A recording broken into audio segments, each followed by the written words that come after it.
thank you everyone for joining us for Fair Luxury's open house. So a slightly unusual time for us, a little bit later in the day. Reason for that being that most of our guests today, all of our guests I think today, are based in the US in one time zone or another, and so we wanted to avoid them having to get up too early in the morning to be part of the open house. First and foremost, of course, we are, as usual, recording this session. You should have all seen the notification as you came in, and so we'll be putting that online a few days after the event. So a very big welcome to our guests today from Ethical Metalsmiths. Really great that you're here. Thank you so much for joining. I'm looking forward to a short presentation that we're going to have later, and hearing from many of your key members about all the different activities and events and things that you do as an organization. So very much looking forward to that. I think I first really became aware of Ethical Metalsmiths in 2017 when it was my first trip to Tucson. And I was there, and at the time, one of our co-founders of Fair Luxury, David Crump, was quite involved in EM, and so he connected me with many of the members. And I think most of us that year in Tucson, we started off by going to the Jewelry Industry Summit.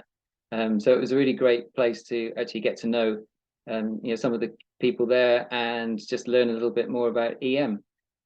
And I think it was fairly obvious from the outset, and has continued to be so, that we have a lot in common. I think with Fair Luxury and Ethical Metalsmiths, we have a lot of common ground. We're very much committed to responsible sourcing and responsible making and lots of other key topics in the industry. I think it's fair to say we have some different approaches to certain things. We do things in a slightly different way, but I think there's a lot of great synergy. And that's one of the reasons why I thought this would be a good topic for the open house. So I hope that the audience today, who are still steadily trickling in, I hope that there's going to be some some information, things that you see today that will really resonate with you, and maybe even get you inspired to become a bit more involved with Ethical Metalsmiths in some way. So shortly I will hand over to Executive Director, I think the right title, Barbara Wheat. And Barbara's going to run the presentation and introduce her colleagues from EM. Of course, we'll go through the presentation. We'll have our usual Q&A session towards the end. So hopefully our whole session today will run probably 60 to 70 minutes. And we'll have some Q&A, so feel free to, of course, put your questions into the chat as we go along, and we'll try and keep an eye on those and get as many of those answered at the end as we can. And we'll also be putting in, of course, as usual, any kind of key links that are mentioned throughout the presentation. So I think that's enough from me.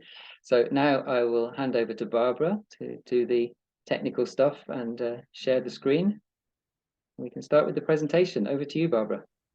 Thank you so much, Stuart. Do you want people to introduce themselves just as we go along? We didn't go over this, or just in the presentation? I think so, as we go along. I didn't want to spend too much time on bios and things that people can read at other times. I think we're going to have, we're going to be pushed for time as it is. So. Okay, I'm going to share my screen now. Great.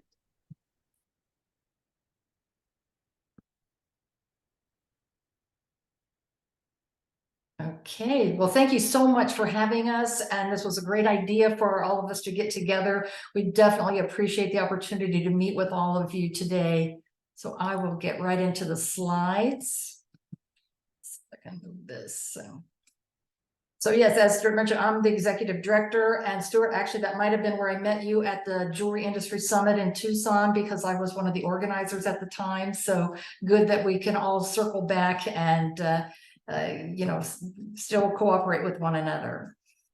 So today we do have members of our board and our advisory council joining us, and Saskia Schutt is on the call. She's one of our EM mentors, so I guess she's a member of both organizations. So for this first slide, Samantha is on the call. So Samantha, you want to take over? Sure. Hi, everyone. I'm Samantha. Myself and two others, we are co-chairs of the Action Coalition, which I think is one of the most engaging parts of EM. So it's a place where EM members can come together just for discussion, asking questions.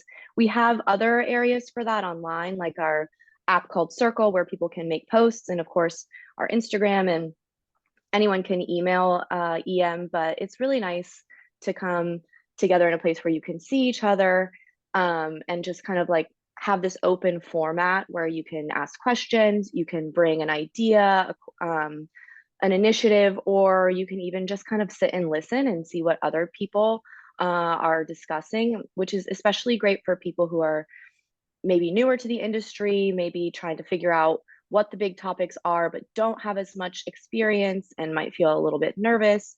It's a really sort of like low barrier way to get involved, because it's, again, super open format. We have meetings every other month on Zoom. The meetings are open to any EM member, even if you've not joined, even if you have no idea what's going to happen. Anyone can hop on and join us. Some people show up with a really clear idea of something they want to talk about, and ask for help specifically, have action items, have a project, and other people, have their mics off, they stay muted, and that's totally fine. So it's totally open for anyone who just really wants to kind of take it to the next level and not just be a member of EM, but also kind of get involved in the action, whatever that might be. I think my first experience with the Action Coalition, and I think our first big project with the Action Coalition, was hosting a screening of the film River of Gold, which was a really impactful thing that we did, and I think brought a lot of people in. And since then, we've organized a few other initiatives, which I think are on the next slide, Barbara, if you want to move ahead just a bit. Yeah, so Better Jewelry Project is one of our more heavily formulated projects, I think, that's come out of the Action Coalition. I know I'll be speaking to that, as well as maybe one of my other colleagues in a second. But another thing we did is a jewelry survey, an industry survey. So it was among jewelers, not consumers, but just anyone in our network, whether they were members or not, people that just were willing to take this survey. We did that last year. We had over 100 respondents, and it was really cool to just kind of see, first of all, who we are, who responded, what type of business they're representing, which we found was mostly small businesses, sole proprietors, people really just taking that entry point in the industry. And we found that a lot of people are really looking for resources. They really want to learn. They're looking for guidance on how to ask questions of the right suppliers, how to phrase the right questions, how to answer difficult questions from consumers, and yeah, just looking for guides on like how to do that, and just back up on how to really have the conversations about all these types of topics that we discuss more internally. I think that was our main takeaway, and this is something that we're planning on repeating, so that we can track changes, see if any new questions pop up among the collective responsible jewelers. So we'll be doing that again soon. That was one of our really successful projects.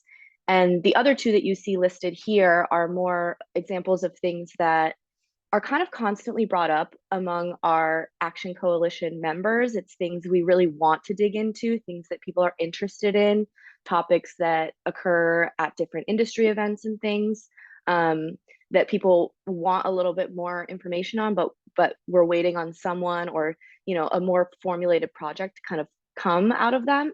So if anyone here wants to join EM and join the Action Coalition and has strong feelings about things like how to source platinum more responsibly, or what we're going to do about deep sea mining, and what that landscape looks like, and how we can take good action, it's a great place to join. Another thing that we have been working on that's really exciting, that's not listed here, is a collective Fairmine silver order. And I don't want to put you on the spot, but I know my colleague Will is on the call, and he really took the lead on organizing this to help bring more Fairmine silver to market. Will, would you be willing to do a super short brief on the group order that we've got? Sure, I'd be happy to. Thanks, Sam. Yeah, also huge fan of Action Coalition and the Better Jewelry Project. But yeah, the Fairmine Silver Order, I know folks at Fair Luxury and in Europe, you already have some awesome silver sourcing of fair trade and fair mind through Fairever. But in the US here, and Hoover and Strong brought it to market a few years ago, but then stopped selling it due to the difference in price, I guess, from standard silver from LSM sources. So basically, I wanted to kind of focus on small scale mining and fair mine silver. Kind of the same reasons we use fair mine gold, and maybe even more so because the mercury use for silver, you have to use much more mercury to extract the silver. Gold is a lot denser, so it's more like 1-to-1. Where silver, you need to use like 2 or 3 times more mercury for 1 unit of silver. And then you're also, $100 worth of silver is a lot more silver than $100 worth of gold. So there's a tremendous more kind of mercury impact, environmental impact there, as well as with Fairmine gold, as the certification says, you don't have to use Fairmine silver to make that alloy, which I understand why that is the case right now, but my hope is we can kind of shift that and really use more Fairmine silver in the industry, as well as also for students and schools. I think it's a great opportunity to kind of start building these ethical sourcing models, even if you're not working with gold every day. It's kind of a nice little lower entry point for sourcing materials. So we have a group order going on right now. Happy to ship it. I talked to someone in New Zealand. Happy to ship it to Europe as well. But the focus was kind of the US market. But yeah, happy to talk more about that. But so we have a listing on our website. So you can just go ahead and place orders for ounces of silver, or feel free to email me. And happy to do like a little bit of a kilo price as well, just because it's going to be me weighing it out and shipping it all over the world. So happy to do less of that weighing in ounce form and more in larger format for folks. I lost my train of thought. Fairmine silver, it's awesome.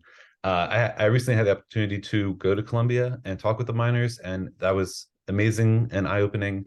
And there's just, obviously, we all know this story, but there's so many challenges as well. And often when a lot of the Fairmine gold mines, because there's no Fairmine silver mines, at the gold mines, they actually find quite a bit of silver. And often they have to sell that at like 50% market value. So they're losing a lot of money on that material. So Fairmine silver, we give them a premium as well as a fair price for that silver, and be just super impactful. Some ways more so than gold. So yeah, happy to chat and nerd out about it more if folks are interested. But Fairmine silver. Thanks, Will. Yeah, and I dropped the link in the chat for where you can pre-order the Fairmine silver. So feel free to share that link with anyone who's interested, any jewelers who are looking for Fairmine silver. We're trying to make it happen. And you don't have to be certified to sell it. You just have to be certified to make claims about the brand Fairmine. So yeah, that's a really exciting, I think our newest initiative that we had come out of the Action Coalition, and Will really did a great job spearheading that. So thank you, and thank you for that rundown. Okay, I would like to speak a little more to the Better Jewelry Project. So Barbara, if you could just skip ahead, I think there's a dedicated slide for that as well. Yeah, so this was an interesting initiative that really, it was born as casually as just all of us on an Action Coalition call together.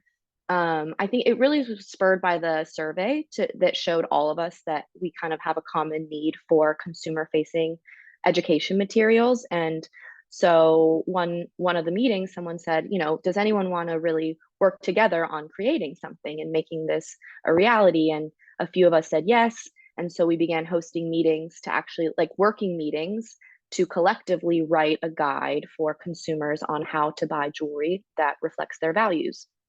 And it took a long time. We all worked together, and so we would have, I don't know, weekly, sometimes like bi-monthly meetings to actually write the thing. Trying to figure out what we need to cover. What is artisanal mining? Why is mercury a problem? Why doesn't buying recycled gold really solve these problems? And what is greenwashing? Things that to us, when we talk and think about it a lot, seem really straightforward and really obvious. But when you, as many people know, try to market more responsible products, consumers are a little bit behind in their education and trying to see how we can catch everyone up. So we've almost got the guide totally finished. We're in the final stages of like editing and getting it ready. And I think we definitely got an initial website where people can sign up if you want to get notified when the guide is ready. So I'll drop that in the chat as well. But this is a great example of what an initiative can be that's formed out of Action Coalition. It can be as simple as a survey that's just kind of once a year, really quick, kind of happens in the background, or you can really find a group of people to make something its own project, figure out exactly where that fits with EM. EM is super supportive.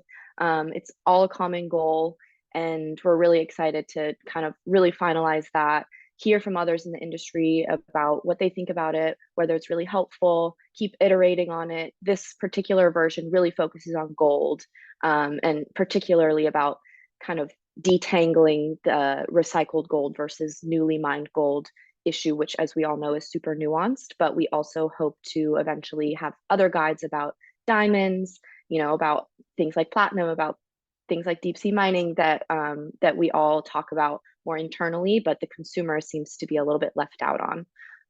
So this is another project that we're really excited about. And as Will said, we are hoping to even translate it and just kind of like give it a life of its own as a way to really like have the target audience be consumers instead of our usual B2B focus. So yeah, I think that's kind of the end of the spiel for the Action Coalition specifically. If anyone has any questions or wants to suggest anything for us or join us, we have a dedicated email address. It is action@ethicalmetalsmiths.org. So feel free to slide in our inbox.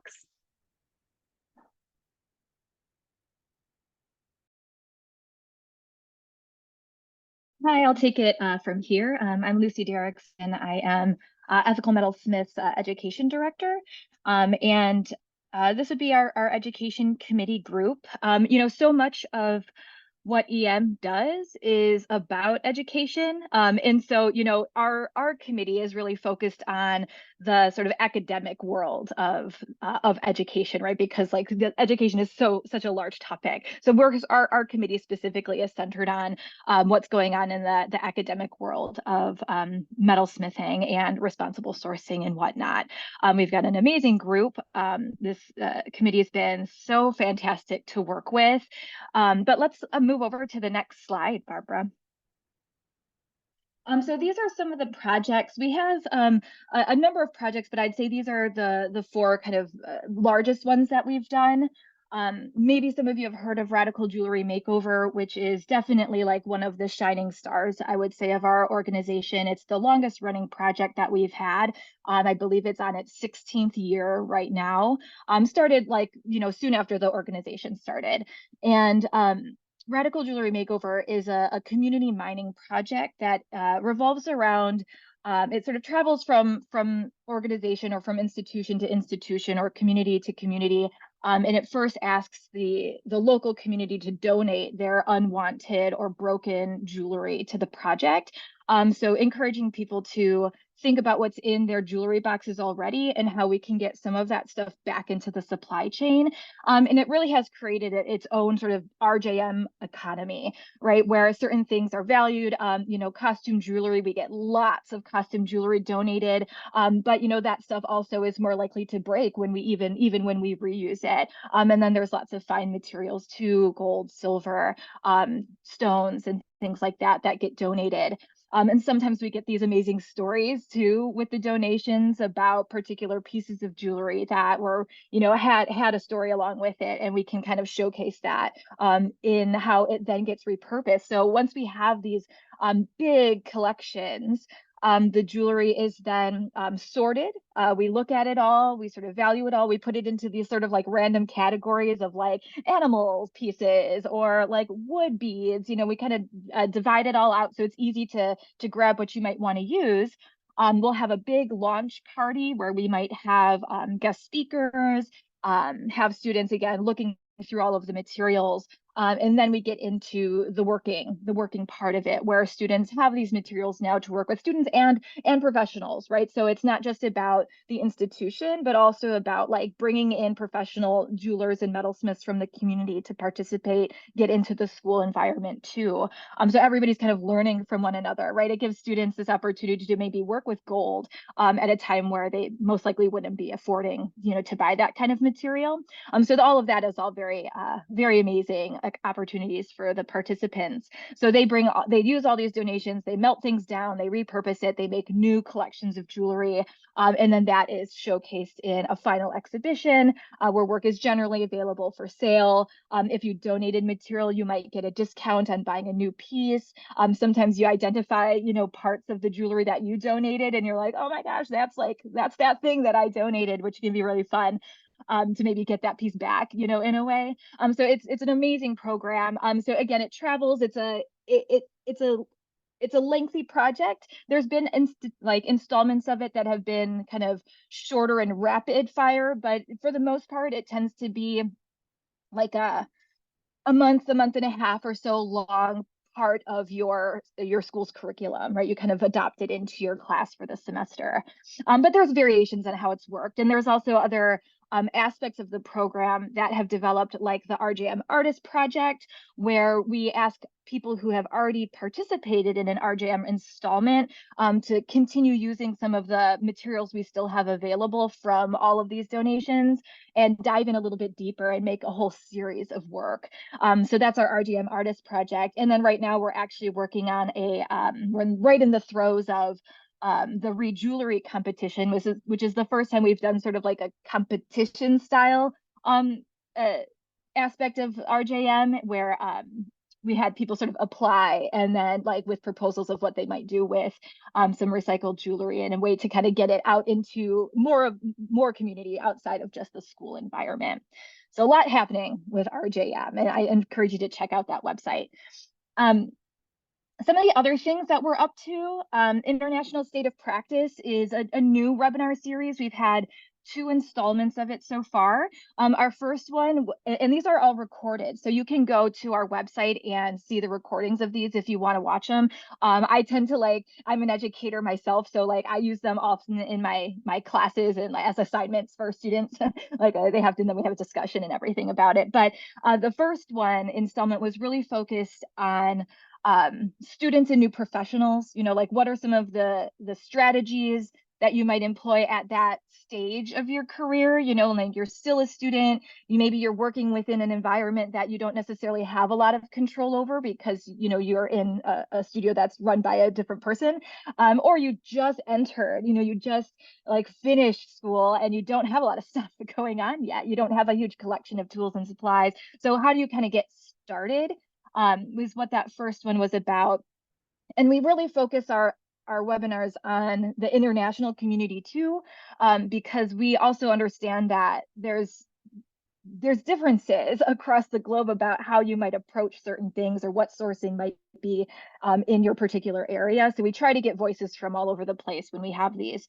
The second one we just did this past September, and that we decided to focus specifically on educators to really dive deep into what are some of the challenges that educators are facing, whether, is it budget things? Is it support from your faculty? Is it just even knowing what maybe you're already doing that's great, and maybe you need to acknowledge that and know oh yes, that's an excellent thing to be doing, but ultimately to hear from other educators to see how we can get ideas for how we might start changing our own programs.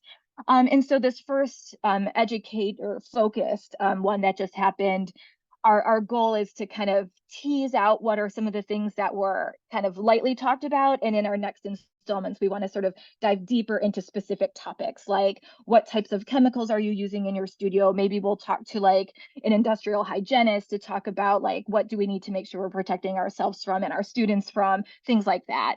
So we want to get into a deep dive for a lot of those future topics. The other project, so far so clean, student exhibition that's been going on annually since 2014. All of that is also online, so you can see all of our past exhibitions. We have amazing student work there, and every year we also have an emerging artist award, and there's 3 awards that go along with the show every year, but like the big one of course is the emerging artist award, and they also get their own sort of feature page on the website. So that's just been kind of going strong, you know, for the last number of years.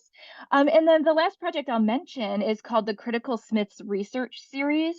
And we've had 2 installments of this so far, and it really, what it takes is generally like an educator or sort of a leader to sort of decide to bring this to their school. And it's more about like encouraging your students to do their own research. So we had one student group in Brisbane, Australia, do a project on flux and, you know, what are the different types of fluxes? What are people using? What are some things we need to think about when we're using flux, disposal, you know, all of those kind of facts and figures.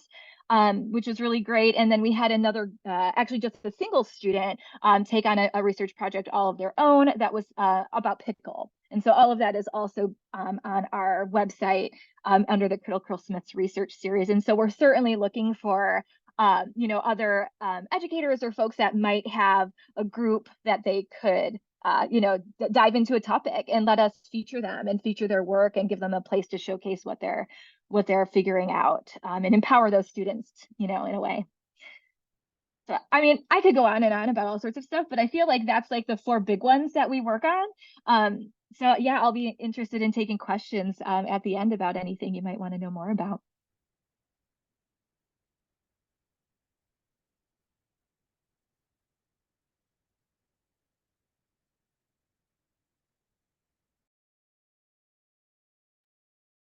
Is Susan Crowe still on the call? I don't think Jared is here, but Susan was going to give the Yes, presentation. can you see me, Barbara? Yeah, okay, I see you now. Okay, go ahead. Good. Well, I'm the co-chair of the Responsible Sourcing Committee. I co-chair it with Jared. And over the course of 6 to 7 years, the Responsible Sourcing Committee decided to develop what we call the supplier self-assessments, with really good intentions of helping our members find gemstone suppliers that they could feel comfortable purchasing from. We decided to begin with colored gemstones. So the colored gemstone supplier self-assessment. We had a great team. Jared wasn't with us yet, but as we dug deep into the reality of the entire gemstone supplier chain, we realized we were on the wrong track to provide an actual list of suppliers. We started to not feel real comfortable about that because the industry is vast, complicated, and EM is not a certification board. We're basically an organization based on assisting and educating our members. So we were grappling with that for quite a, probably about 2 years. And just last year, the RSC decided to convert the information from our colored gemstone self-assessment into educational materials for our members to use when they're seeking out vendors to buy their gold, colored gemstones, and diamonds. The RSC's aim still is to provide clarity on the reality of jewelry materials so that all members of the supply chain, from miner to consumer, can better evaluate and understand those sourcing claims, which is a really big subject. We wanted to get across to our members that, and they know this, but just how to grasp this big thing, that nearly all jewelry materials start in the ground, and the journey from extraction to consumption is very often misunderstood.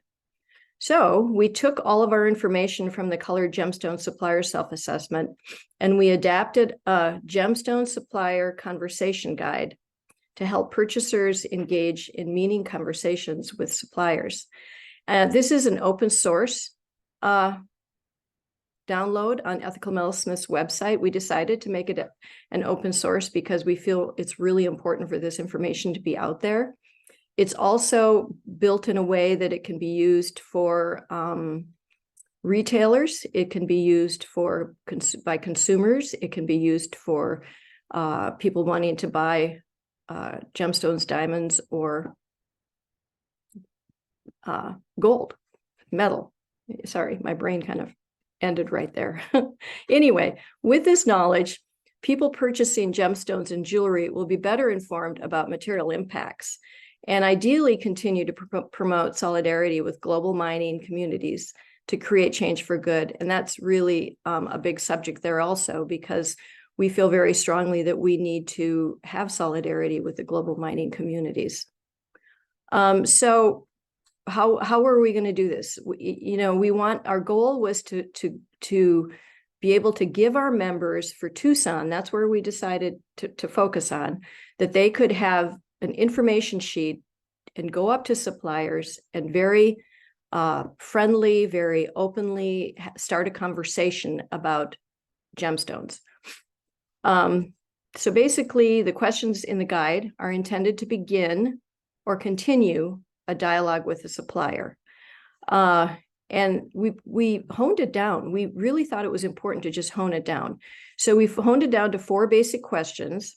The first one we really grappled with because so many gemstones, they might say, the supplier might say, well, it's from Sri Lanka. Well, is it from Sri Lanka, or is that where it's registered as being from? Because gemstones are very, very fluid. So our first question is, where on earth did your gems, stones, crystals, rocks come out of the ground? Or in what country did this gemstone come out of the ground? So we really brought it down to the basics, like where on earth did they come from? And then the second question, can you tell me about the mine, who the miners are, and what it's like for them? Once again, focusing on being in partnership with the miners and understanding that we all have to understand what is going on at the mine. Third one is, what do you know about how the gems, stones, crystals, and rocks got here? Or can you tell me what you know about this gem, stones, crystals, rocks journey from the ground to this table? Basically, we're trying to steal we're not trying to steal their sources. We want to understand the path this stone has taken. And the reason we put that in there is because some suppliers can get a little, they get a little nervous if someone comes up and starts interrogating them. And this is why we wanted to do this, because we didn't want suppliers to feel like we were interrogating them. We're not trying to steal their sources. We want to form a partnership with them and really try and understand where their gemstones are coming from. The fourth question, can you tell me where the stone was cut? And that, where the stone is cut is, we all know, as important as where it was mined. Can you tell me about the cutting workshops, or is it a factory? What was it like? What do you know about it? And so it's basically trying to have a conversation with them about what they know. And then at the end of it, can they tell us enough information to make us feel comfortable in purchasing from them? That, I think, is the basis for what we wanted to accomplish with these questions. Like I said before, I do feel that these can be used for retailers, consumers, suppliers. Everyone can use these, and they are open sourced. So I think that's kind of the basis of where we are right now with the Responsible Sourcing Committee. And where we're going forward, I think, will be to fully develop even more of these tools. We like to call it a tool for the different materials that jewelers use.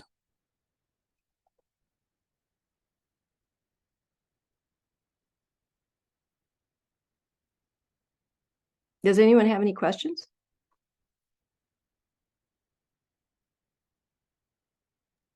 I think we'll come to questions at the end. So Sounds good. Thank you, Susan.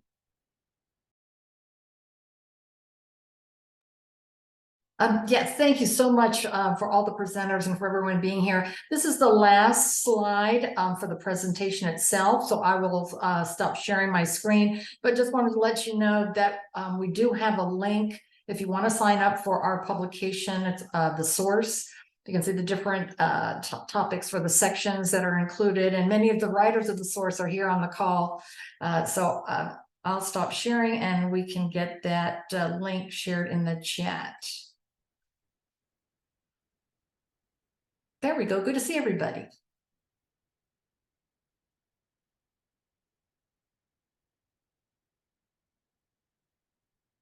So does somebody want to start with questions? I'd like to start, actually. Well, first of all, thank you so much for everyone. That was incredible overview, and a lot of information to take in there. I think you're covering a lot of ground, a lot of different directions, a lot of different styles of project of work there.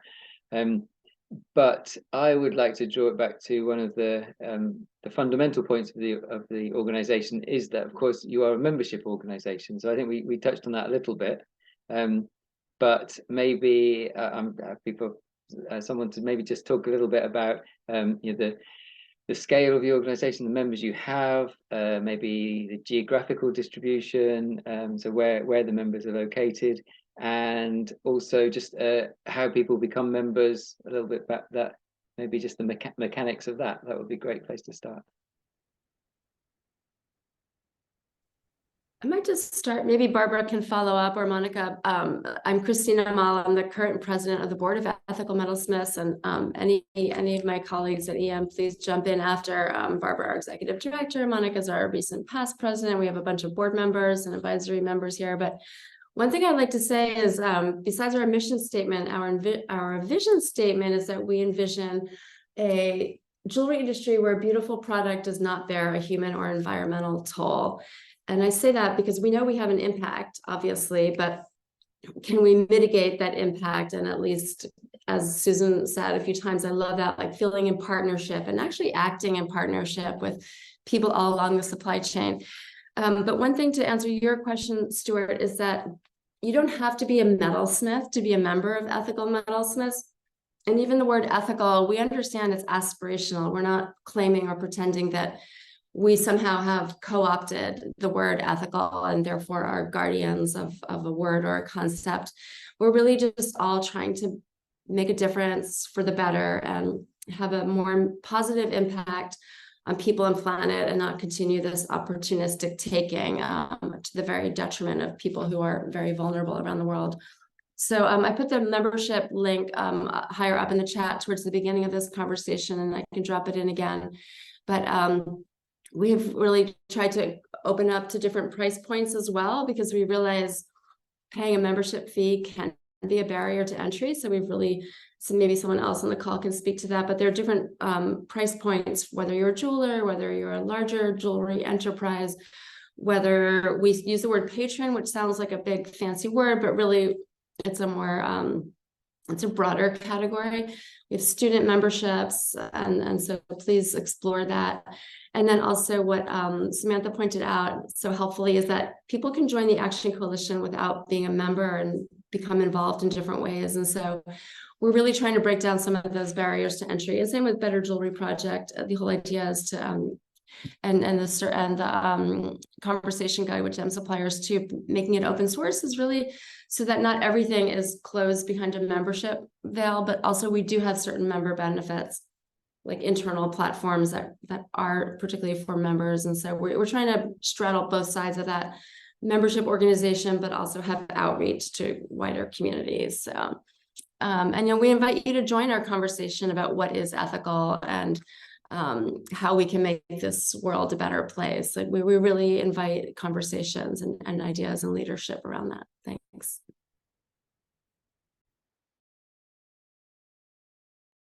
Yeah, I have to say, as putting my hat on for my day job, if you like, for a second, I think the guide that was put out as an open resource, I think that was really yeah, well received. I certainly in Tucson there were a lot of people talking about it, and having seen it myself, I think it really yeah, it's a huge help to people, because sometimes they're not really confident, especially they're at the beginning of their journey, and you know, certainly as I was some years ago, and just knowing where, you know, where to start, what are reasonable things to ask, what are the types of things that we should be questioning.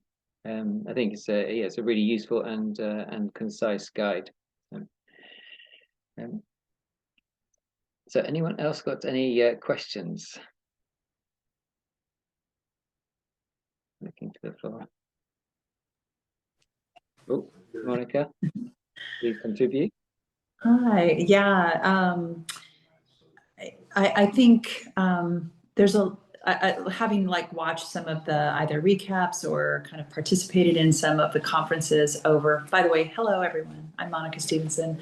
I recognize many of you on the call, either through social media or various connections. Some EM, some across the pond. So thank you for joining and for listening in. And I thank everyone on the EM side for your excellent presentations. It's hard to kind of encapsulate everything that we do. So I feel like that was a really good summary. And I also just want to stress the fact that, you know, to Christina's point, we just really want to be inclusive. There's not a lot of organizations for the smaller players in the industry, which brings me back to my first point of watching like the CIBJO, like some you know, snippets and not able to participate in that or go there. But it really, I've been really feeling like the industry is so fragmented. There are a lot of conferences. There are a number of different organizations, some of them with really overlapping mission statements or communities. So my question would be kind of like, it's open-ended and you know, not going to be answered necessarily here, but how do organizations that are so aligned, such as Fair Luxury and EM, really collaborate, and how could we work together to kind of advance these conversations in a way that's not so highly fragmented? Can we all decide on maybe a few places that we could gather, for instance, at least annually, or can we make sure that we are all invited to each other's events? Because I think that there's a lot of viewpoints that are super valid, and I just don't want to be the redundancies. I think it would be great to just be really directed and work on the right stuff, the important stuff all together. So how can we do that? Just posing that as an open question.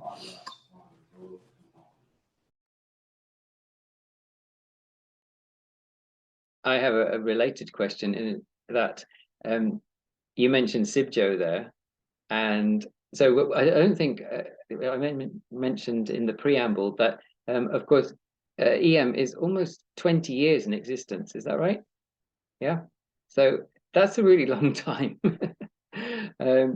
And when I was looking at the, you know, as we went through the presentation, I was looking at the slides there, and of course, you know, I know quite a few of those people, and I see years and years of excellent experience and knowledge in that list, and that's just a tiny number of your members that are working on, you know, those particular items. But so EM as an organization, as a whole body, surely there is something that you know, that the large so-called larger organizations, the CIBJOs of this world, you know, that they could benefit from you know, an EM viewpoint.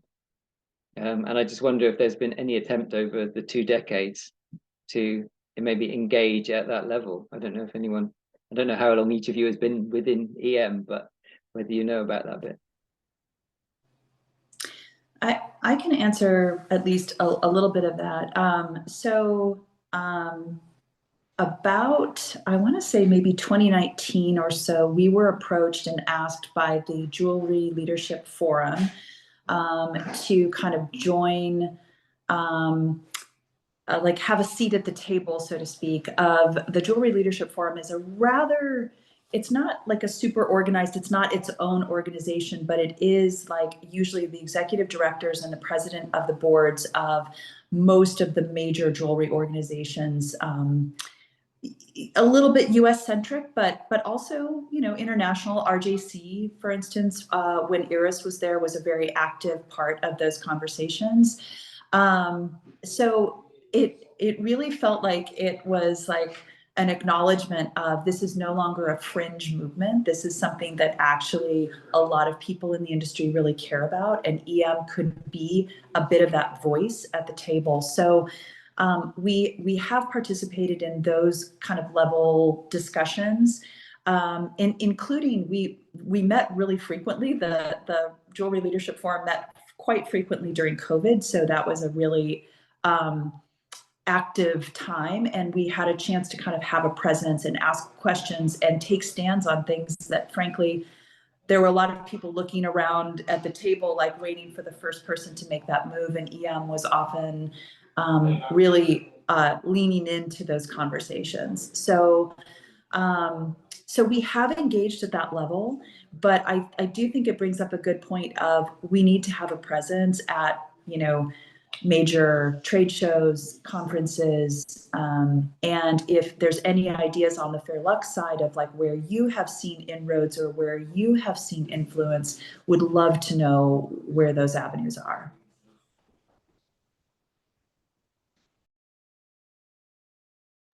Yeah, that sounds like a great topic for further discussion, maybe beyond the scope of the presentation today. But thank you for that, Monica. And who's next with any questions?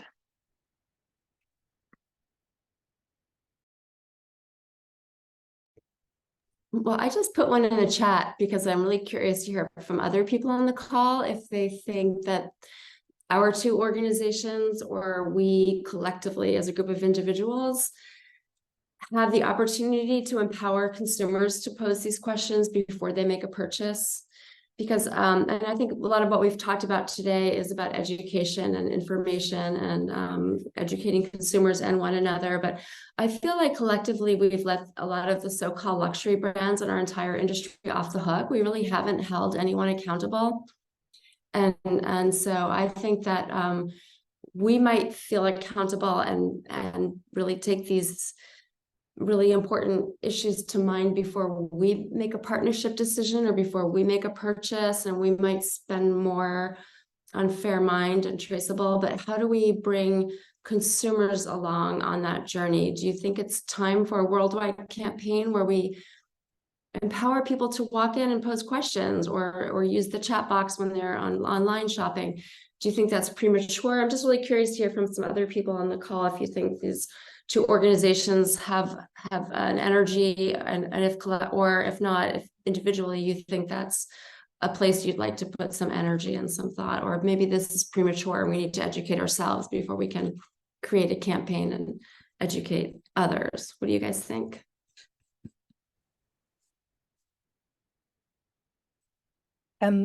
Hi, I am on the side of being a jeweler. I'm also a content strategist, and I think there's a really big place for actually just doing content on people's websites that explains things in a really easy way, because, you know, all the big jewelers have got obviously the greenwashing side of things where they go, oh, it's ethically sourced, but it doesn't really explain it. And I think, you know, having been to a few of these talks before, there's a really interesting, sorry, my cat is attacking me. There's a really interesting area where we can be actually really honest, radically honest with consumers and say, look, we don't always get it right. We don't know, but nor does anyone else. And actually, this is the honest truth about where this particular stone comes from, or this particular metal comes from, or whatever. And just be really genuinely honest about it, so that when they then go and look at other jewelers, they can judge by that. Do you know what I mean? And then maybe when that's in place, maybe that's when you start doing a campaign to bring people into that. I certainly think, you know, SEO content where you've got people searching for questions like this, if consumers are searching for what is an ethical gemstone, then being able to put that out there in articles that are easy to read would be really valuable. You're already working on that, obviously. Christina, I think a campaign is a great idea. I mean, looking at what Better Jewelry Project is doing, I'm just looking at their site right now, and it says we shine a light on complex issues in the jewelry industry and present positive actions available to consumers so they can make educated purchasing choices aligned with their values. Our consumer guide document focused on gold will be available. So anyway, what they're doing is basically consumer facing, from what I understand. Correct me if I'm wrong, Sam. And so I'm excited about the Better Jewelry Project because they're putting together copy that we can all use and that we can all claim and put out into the world. And that is, I mean, using that as a basis for a campaign, I think would be really strong.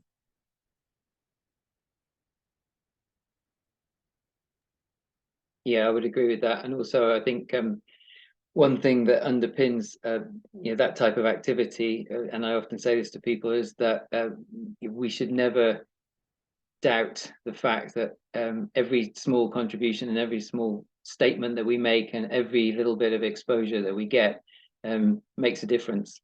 And I think that we know that from the activities that Ethical Metalsmiths are engaged in, and also other organizations that we know, such as Fair Luxury and others, is that we can reach people in positions of influence. So we don't necessarily have to be directly at a particular event or conference or something, but people they listen in, they watch our our videos on YouTube, and they look at our social media and things like that. And people are the larger brands, for example. I think that they can be they can be influenced by the things that we do. So I don't think anything that we do is too small.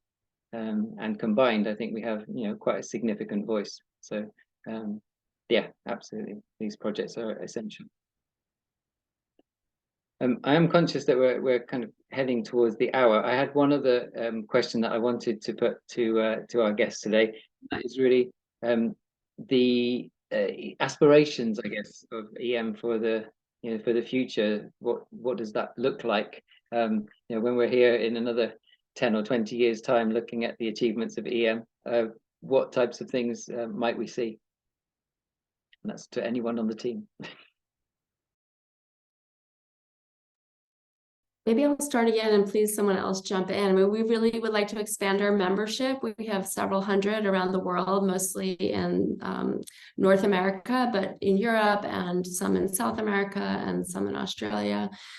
And we know that people tune in from other parts of the world. So we definitely would like to expand that way. And I personally, and on behalf of EM, would like to see exactly what Gemma just pointed out, a more transparent supply chain. So people can decide for themselves, like with actual information, if they're looking more towards protective gears towards miners, or clean water at a mining site, or traceable carbon impact, whether in large extractives, or how are miners being paid. And I think that as we have an accountable supply chain, people can make actual decisions about what feels responsible or green or ethical to them. So I think we're getting there. Prada disclosed the name of the refinery that they're using for their new 18 karat gold jewelry line, or maybe it's not 18, but fine jewelry line. So we're getting there, and I'd love to hear what other people have to say. And I love seeing, is that Tansy with a child in the background? That's really delightful to see the next generation tuning in.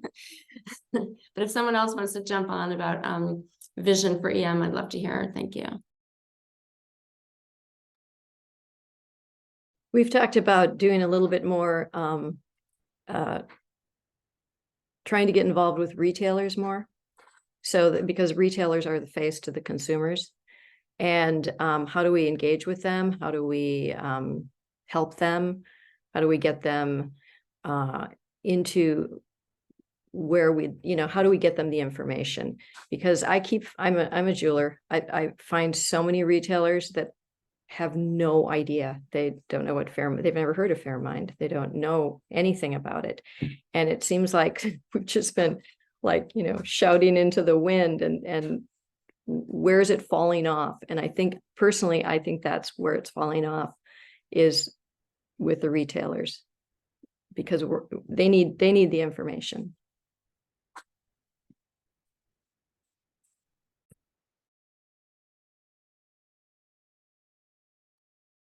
Just to follow up, there was a question in the chat from Saskia about Better Without Mercury. Yes, that is definitely, it's a project that's fiscally sponsored by Ethical Metalsmiths and Christina T. Miller, who's an amazing person and consultant and leader in this industry. I think we all know who she is. She was also one of the co-founders of Ethical Metalsmiths 19 years ago, almost 20.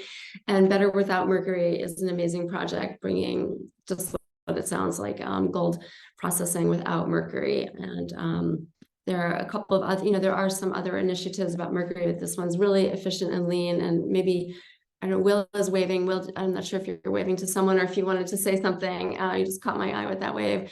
But if someone else wants to speak to that. So we do have a couple of projects that are fiscally sponsored. So they're within the greater EM umbrella, but are not necessarily coming out of our board or advisory council activities. Thanks.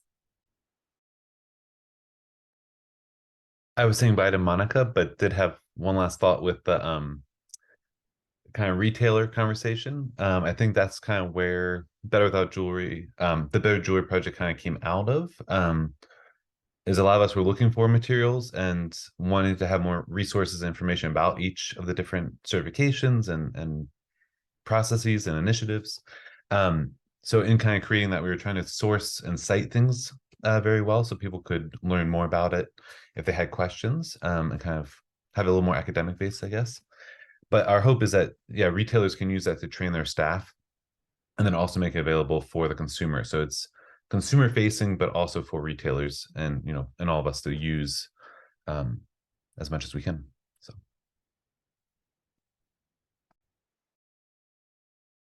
Well, it looks like we're just about out of time, but thank you so much for this opportunity to meet with all of you. We appreciate it more than we can express. It's been wonderful spending this time with you. I put my direct email in the chat too, but I encourage you to please look at the Ethical Metalsmiths website. I think you'll be surprised at how much information is there. You've heard a lot of it from our presenters today, and I just want to say again, thank you for having us, and we're looking forward to cooperating with you going forward.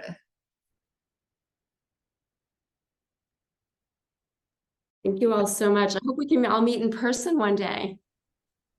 Well, one of the things I was going to mention in closing, of course, is that in Tucson in January, there will be an EM event.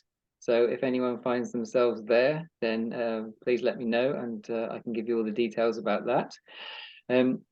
I would also like to just extend a massive thanks to everyone involved on the call today. That it's been really insightful, and I think it's been a fantastic overview of just so many of the things that EM does, and so many aspects of the organization. I hope it has been suitably inspirational to our audience, and that you'll find people getting in touch and inquiring about how they can get involved and how they can become members, of course.